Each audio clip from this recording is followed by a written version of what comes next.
So, what's up guys? Mr. Scrooge here again, no? Kung matatandaan nyo nga pala, ito yung near house nating KBT or King Baboon Tarantula.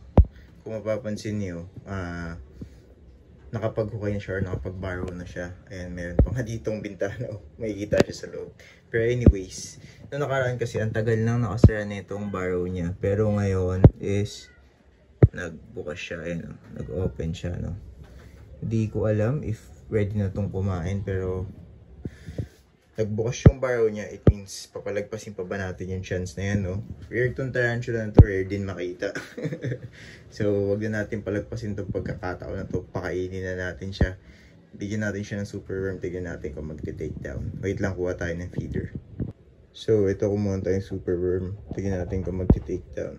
Kaso isa lang bibigay natin sa kanya. Wait tayo mag-focus. Focus ng camera. Ayan. Isa lang mabibigay natin kasi buti sana ng katulad ng mga terrestrial na makikita natin kung kinuha. Kaya bigyan natin. Tignan natin kung kukunin niya to. Dito lang natin sa bungad lagay. Ito ang pangit sa super worm. Naguhukay. Ay putik, nalaglag. Nalaglag. Tragis na yan. Hindi mo lang tuloy natin nakakita. Nuwaba niya. Ay, tinake down niya. Tinake down niya. Hindi lang makakita. Tame. Sayang.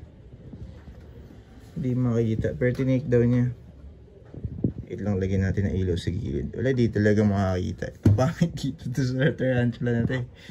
So, ayun, may alaga tayong dito may alaga tayong substrate. Ayun siya sa loob, oh. Ayun. Ayun, medyo kita naman pala. Pero, ayun, tinake down niya. Ayun siya. So, anyways, sayaan na natin to. Ang pangit ng pag-take down niya. Nalaglag yung super worm sa loob. Pero ayun, successful feeding. Hanggang dito na lang guys for today's video. Kumanta, di ba may alaga tayong dirt. And may alaga tayong substrate. So hanggang dito na lang guys for today's video. And thanks for watching. Bye-bye.